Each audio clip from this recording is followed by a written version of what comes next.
Welcome, everyone. I'm Sharon, and I'm going to lead you through about a 30-minute gentle yoga practice focusing on yoga breathing, which is also known as pranayama. Prana is the word for breath in Sanskrit, and it's translated as life force energy, which is pretty powerful stuff.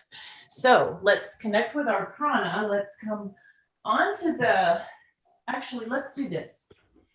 Let's take the blanket. I want you to have a blanket and a prop available for the practice. We're going to go ahead and make a fold.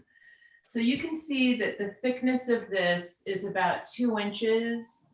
I'm going to place this behind my back and I'll demonstrate that. If you know that your spine is really healthy, pretty flexible, then this height should work. And I don't know if you can see, but this is about 7 inches across. So it doesn't have to be exact. If you know that your back is tight or you're having any challenges with it, then just make a little tiny fold like this. You can see that I've just folded the edge over and I'm going to have this little overhang here, which is fine. So I can place it like this. I'm going to go ahead and go into that higher support, and then I'm coming on to my back body, onto my hips, and I'm going to lower down and position this blanket strip more or less underneath my shoulder blades. So this will depend on your proportions, the length of your waist, but what we want to arrive at is a position where the shoulders are able to soften down, so to the actual mat. So you can see that my shoulders are touching the mat. So if your shoulders are kind of floating up here like this off the floor, then scoot yourself a little bit further towards the head of the mat. Okay, and if, we're not in person, so I can't come around and get you into this position. If it's just feeling too frustrating, then go ahead and remove the blanket. Don't worry about it. Again, I encourage you to make that blanket strip much smaller if needed. And then our lower body is in constructive rest pose. So that will be feet out at the outside edges of the mat. And the feet actually are angling inward to the center line of the mat from the ankles. And this will allow the inner thighs, the knees to come together and kind of prop the legs up. It should be a pretty comfortable position. This also helps to release tension in the lower back.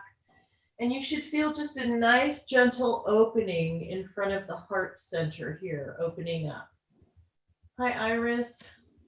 Okay, arms can relax out to the side, angling downward diagonally, or maybe you like having like a cactus shape with elbows bent, hands kind of above the head on the floor, and palms facing upward.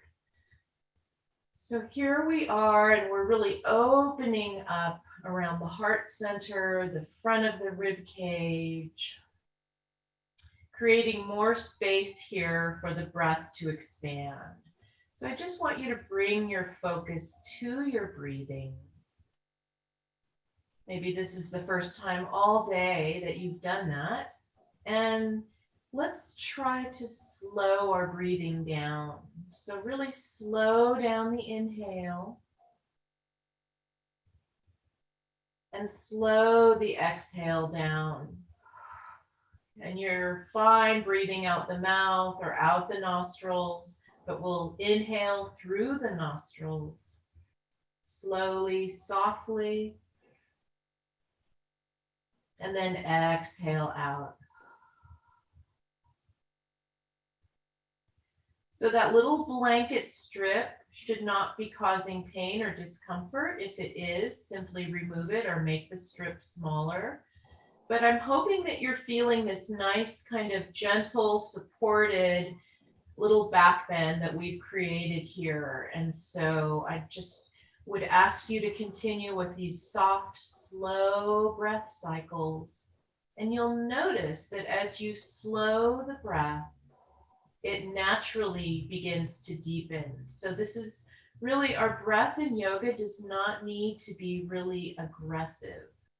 And we want to think about keeping the muscles in the torso soft so that there's this pliability in the soft tissue for the breath to expand multi-directionally.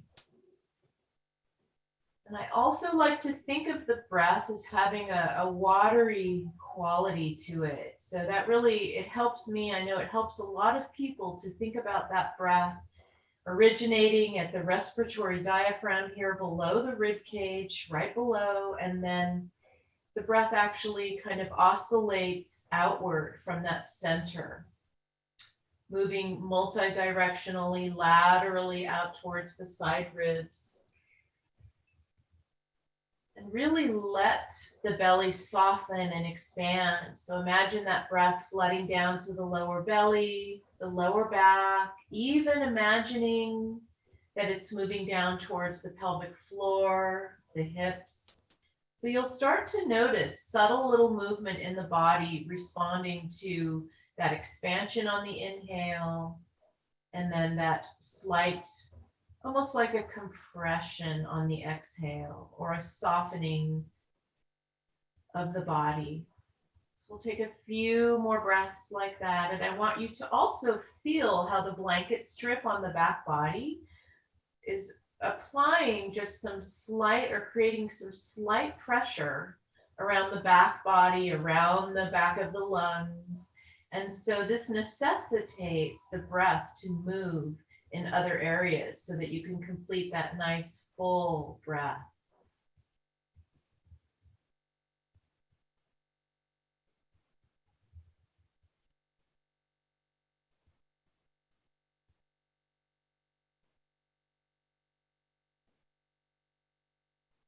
And as you feel ready, let's bring the feet so that they're parallel on the mat rather than turned in at the toes. Let's move up into a little bridge pose so that we can slide the blanket out.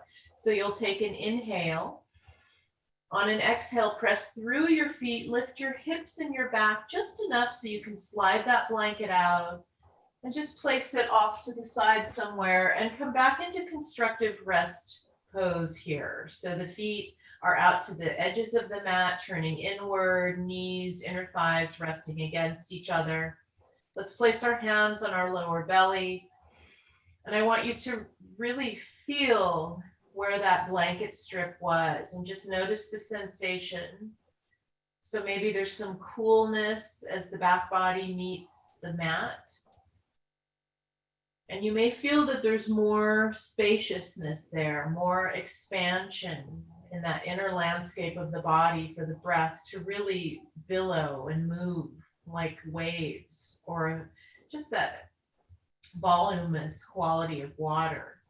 So let's take a few more breaths, softening the muscles of the torso, the intercostal muscles around between the ribs, and just allow that breath to expand, breathing in and exhale.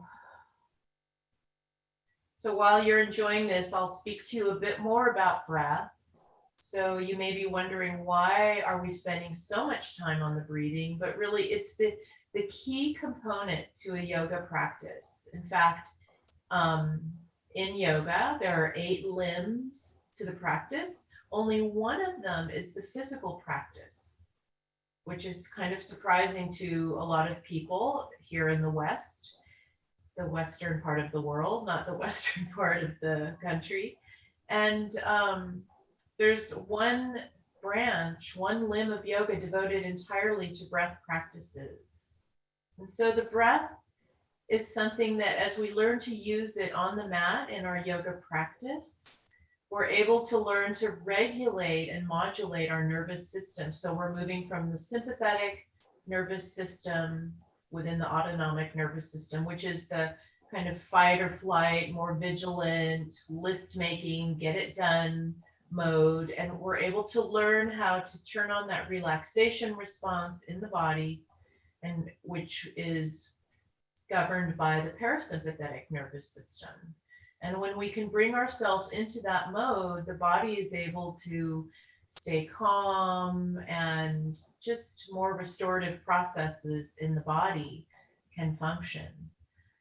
And this is true even in a more exertive yoga practice, that you can keep your nervous system calmer so that you're moving smoothly without adding more stress into your body. Okay. So let's go ahead and move into a full body stretch, reaching arms overhead, extending legs. Let's start to rotate hands and feet, spreading between fingers and toes. Rotate hands and feet in the opposite direction.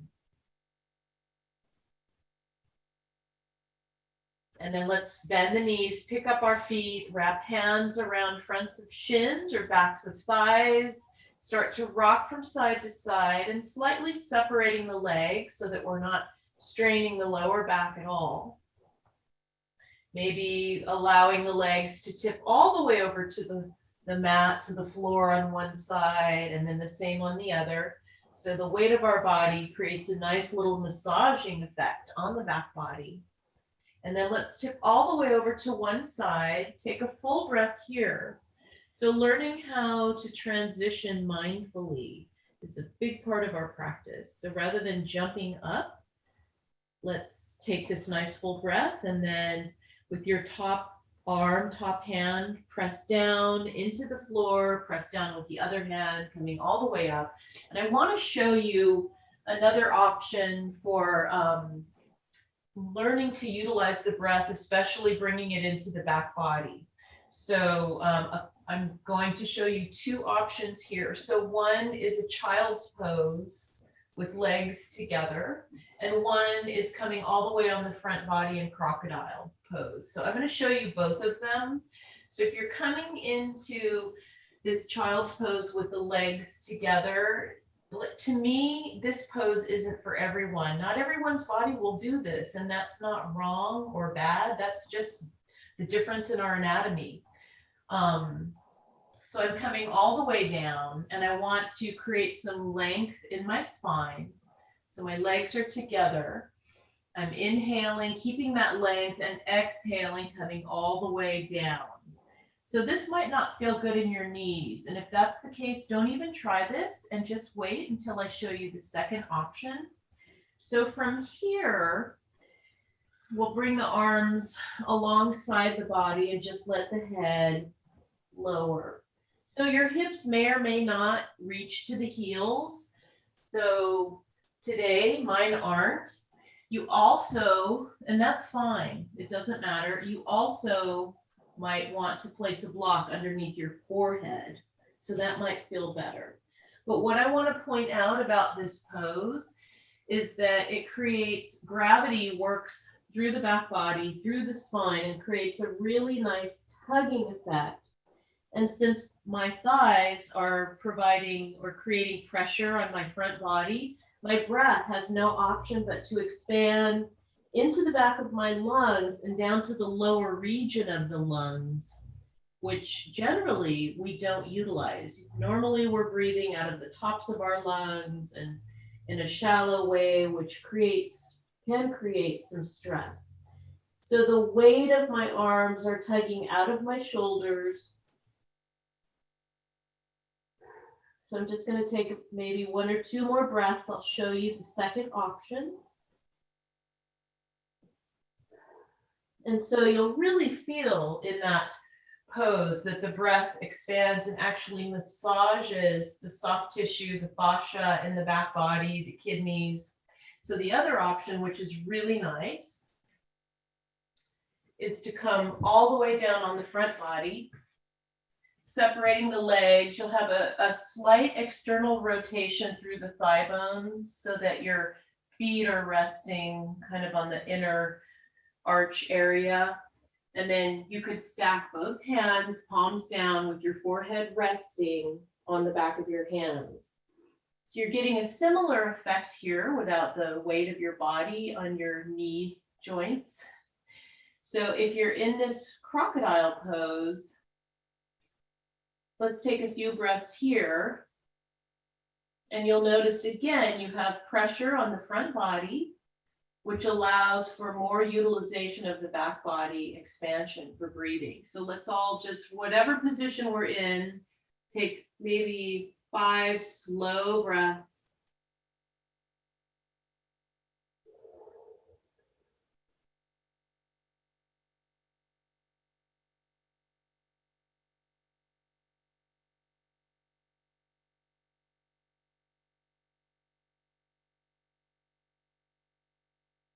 Maybe 3 breaths. It'll depend on the rhythm, the length of your inhalations and exhalations. We all breathe differently.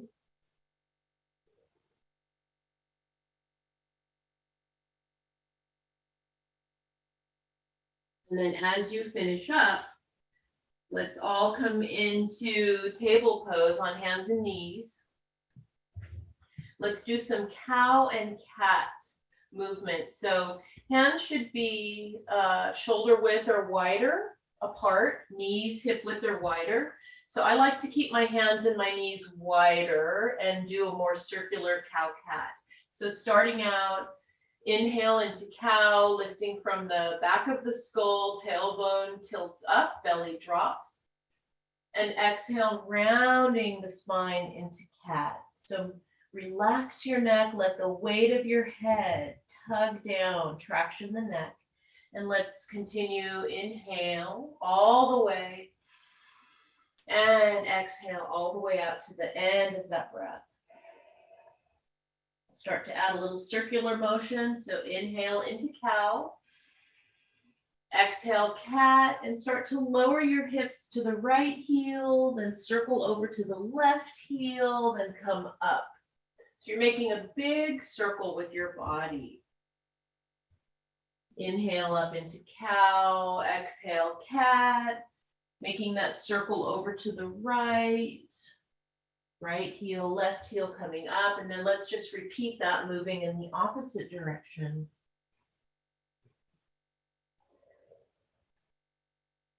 And always notice the quality of your breath. Do you still have that nice, slow, rhythmic, soft quality that we began with to the breath? So when you're moving through your yoga practice or through your work day, check in with your breath and just notice the quality of it. And if it's kind of short and clipped, just start extending and lengthening. So let's all come up onto our knees, and this is another time you could use the blanket to place underneath your knees if you have any discomfort there, like this. And let's inhale and reach all the way up. And exhale, coming back down. So the knees are bending here, but again, if this full flexion of the knees is uncomfortable, just stay up and enjoy the movement in the upper body, the arms. We'll do this one more time. Inhale, exhale. And then coming back up.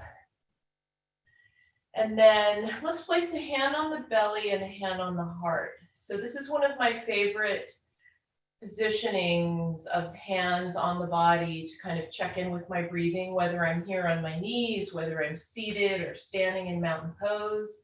This is a great way to just remind myself that as I breathe, I want to feel the movement all the way down below my lower hands. So inhaling and exhaling.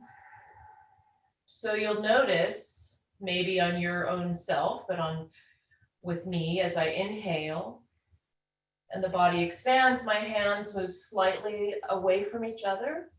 And as I exhale, slight compression, hands move slightly towards each other.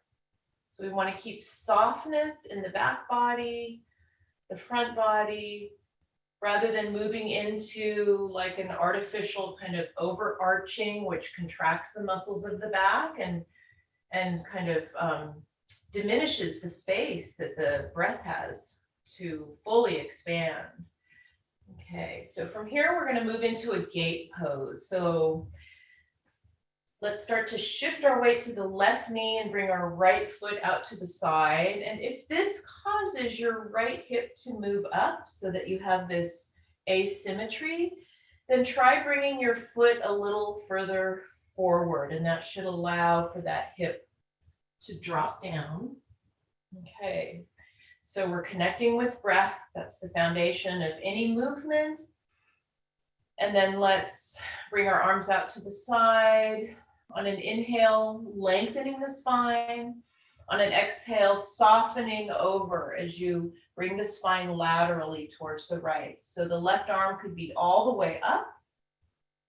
It could be overhead, but just make sure that your left shoulder stays back so you're keeping this opening all along the left side body. So if the shoulder starts to move forward, you lose that wonderful lateral opening and it moves to the back body. So this right hand should be resting, not gripping. If you're really having to grip to hold yourself up, just come out of the posture a bit. Keep that sense of ease. And what is your breath doing now? So imagine that you're able to send breath all along the left side body, all the way up to the left fingertips. And then come back to center. From here, let's bring our hands down. So we're in a table with a leg extended. Let's do that cow and cat movement here. Make sure you have a blanket under the knee if you need that. Inhale, cow. Exhale, cat. So another option here, if you want, is to lower the hips to the heel and extend your arms out in front of you, almost like you're in downward dog. If this is too much, then just come back to table and do a few cow cats, while those who want to go into this opening, enjoy. And really now notice how your breath moves through your body here. So if you're fully in the pose, the ears are between the biceps. And then let's come back out. Bring the right knee back to the left knee. Let's inhale, coming all the way up. And exhale. Check in with your breath. Bring it back to that slow, rhythmic quality. Arms out to the side, inhale. And exhale, that left foot to the side, evening out the hips. Just checking in with the torso, bring this softness in. And I've said this before, you could engage in this type of deep, calming breath in a work situation. You don't need to do the hands and all the extra stuff, but you could be sitting there doing your thing and starting to breathe like that. And people around you will even shift. They'll notice there's like a calming effect. It's really powerful. So arms out to the side, inhale, lengthening the spine. Exhale, tilting over to the left. So right arm, whatever feels good to the shoulder. So I didn't say this before, but if there's some soreness or tightness in the shoulder, just let your right arm extend out or even all the way down. So you have all these options.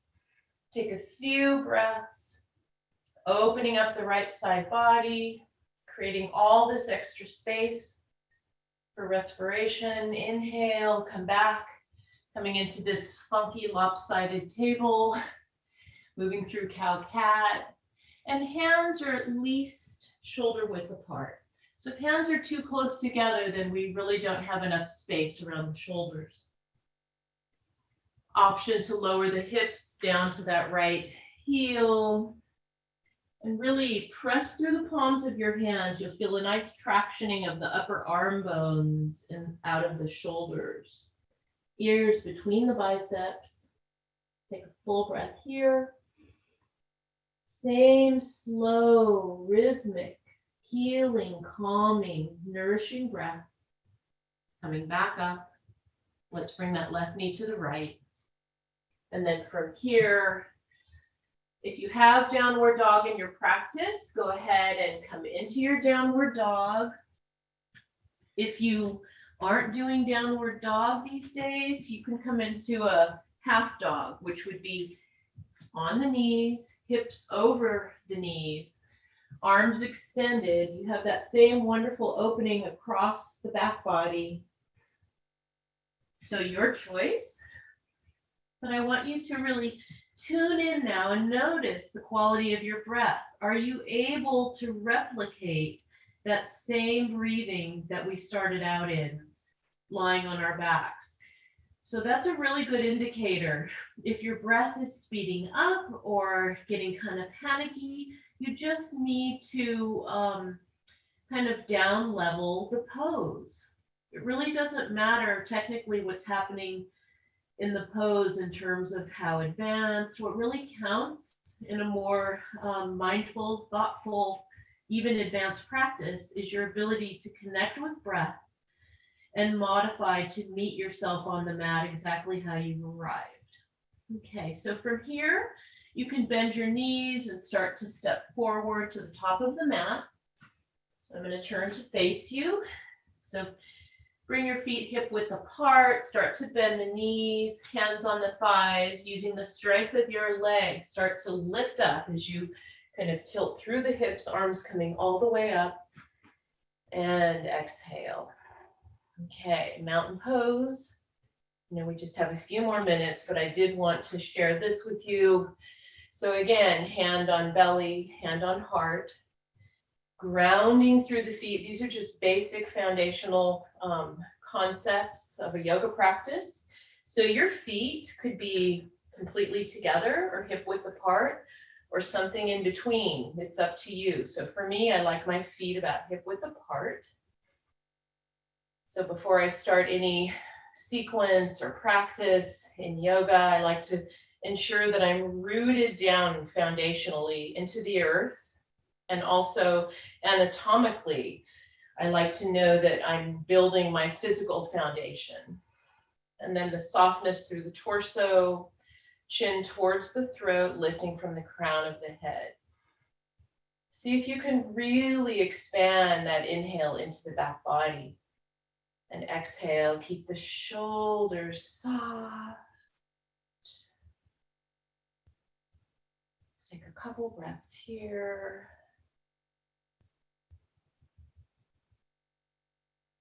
Arms could relax by your side.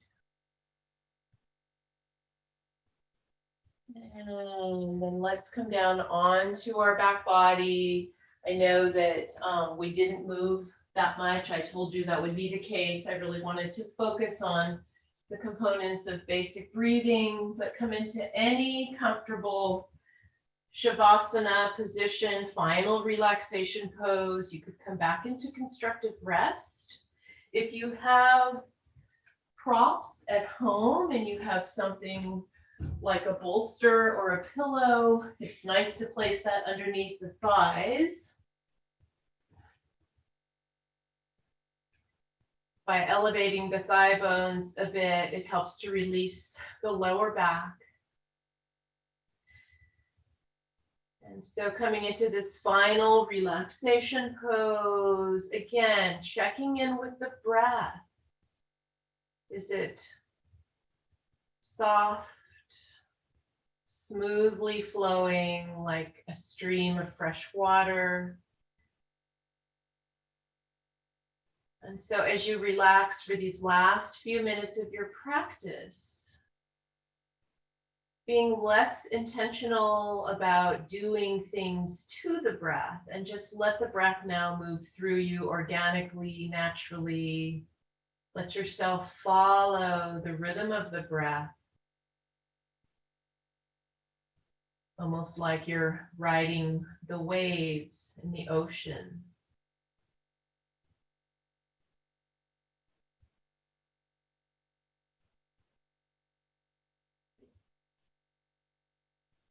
So as you enjoy your Shavasana, your final relaxation pose, you can stay here as long as your schedule allows you. And I'm going to go ahead and stop the recording.